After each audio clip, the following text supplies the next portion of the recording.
Hi, my name is Michael Jacko. I am one of the graduate conducting students at the University of Maryland, and I'll be conducting the second movement of Mahler's Second Symphony today with the University of Maryland Symphony Orchestra. Just a little bit of historical background on my movement. The second movement was not coming out of some previous project for Mahler.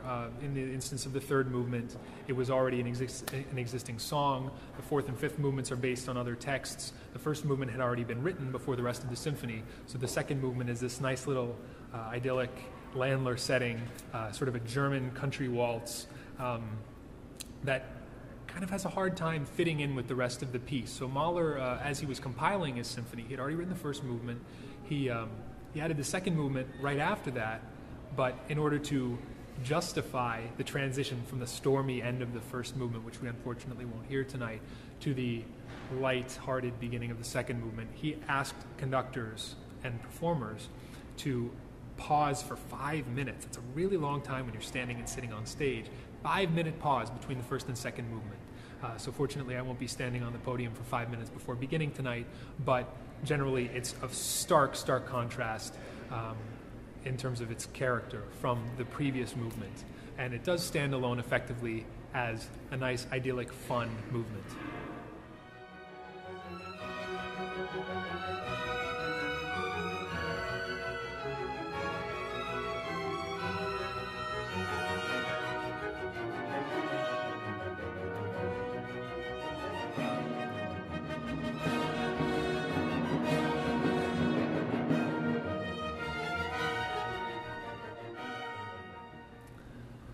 For me, the biggest challenges learning and conducting this music are in the inconsistencies. So there will be one section that is repeated. For example, the transition from the stormy music back into the more lighthearted music. You have this single note in the violins, both sections of violins, then just the second violins, one note, and then two notes, and then a couple more notes, and then the second section of the second violins comes in, and the violas, etc.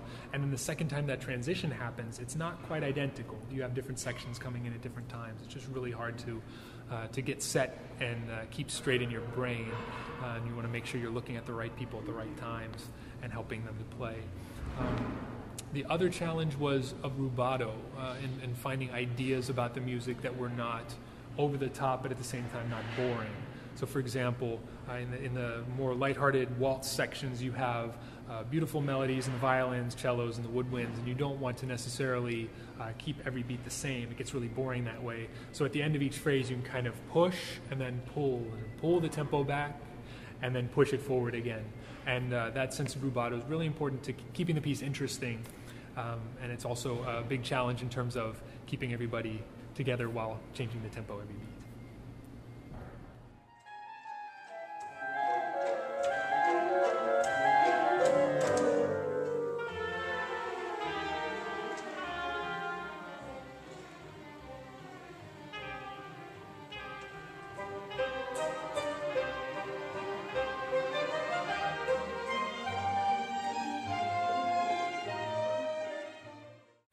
Hello, my name is John Devlin, and I am conducting the third movement of Mahler's Second Symphony for you all tonight. The Second Symphony is titled Resurrection because it directly relates to his First Symphony. Now, the First Symphony is titled The Titan because there is a heroic character who actually meets his demise in the final movement of the symphony. The first movement of the Second Symphony is a funeral march, funeral procession in honor of that fallen hero. My movement, the third, is the symphony's scherzo, and Mahler was quite graphic in his depiction of this movement in some of his writings. In one of the writings, he describes this movement as looking through a window into a fancy dancing party. Only you can't hear the music that the people are dancing to. It gives the people's movements a slightly grotesque and unsettling feel to the person watching them because the music and the rhythm seems off. He also described the movement as looking at life as if through a concave mirror, a funhouse mirror, where it distorts the images that you normally see. Because of that, in this movement, you're going to hear lots of familiar instruments and sounds, but Mahler will do something to them that changes them to make them slightly macabre. The movement will have things like E-flat clarinet playing some wild melodies and two big sets of timpani playing loudly that unsettle the listener and make it a very exciting but also dramatic movement.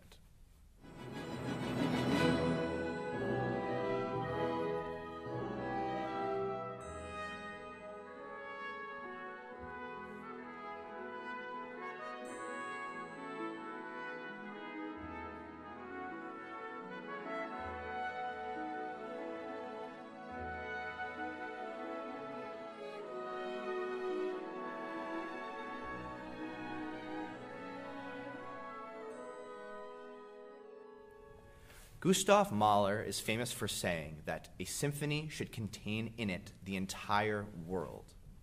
And Mahler is certainly the composer that came closest to including the whole world in his symphonies.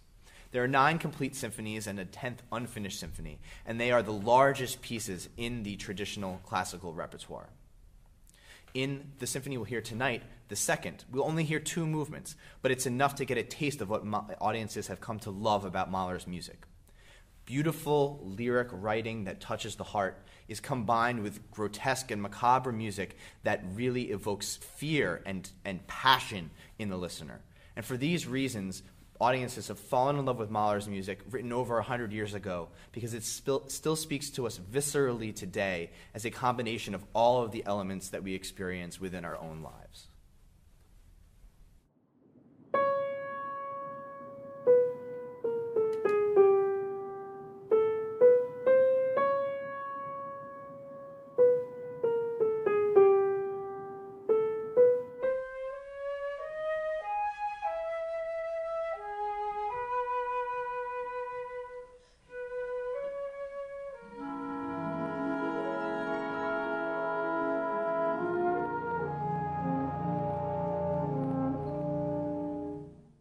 Hi, my name is Jason Ethridge. I'm a master's student here at Maryland in the graduate conducting program in orchestral conducting, and I'm here to talk to you about Debussy's Prelude to the Afternoon of a Faun.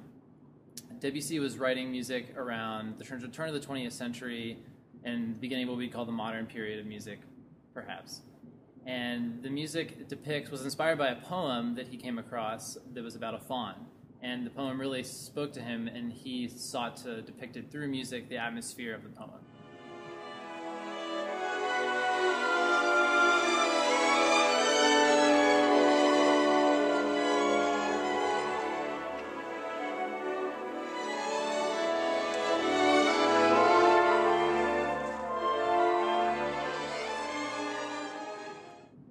The greatest challenge conducting this piece is that it's such an atmospheric kind of music. It's setting a mood, but at the same time, there's an underlying sense of pulse going on throughout. There's a very alive sense. So it's difficult to find a medium between being very definite rhythmically with what you're doing, but also giving space for the atmosphere to be created throughout the piece.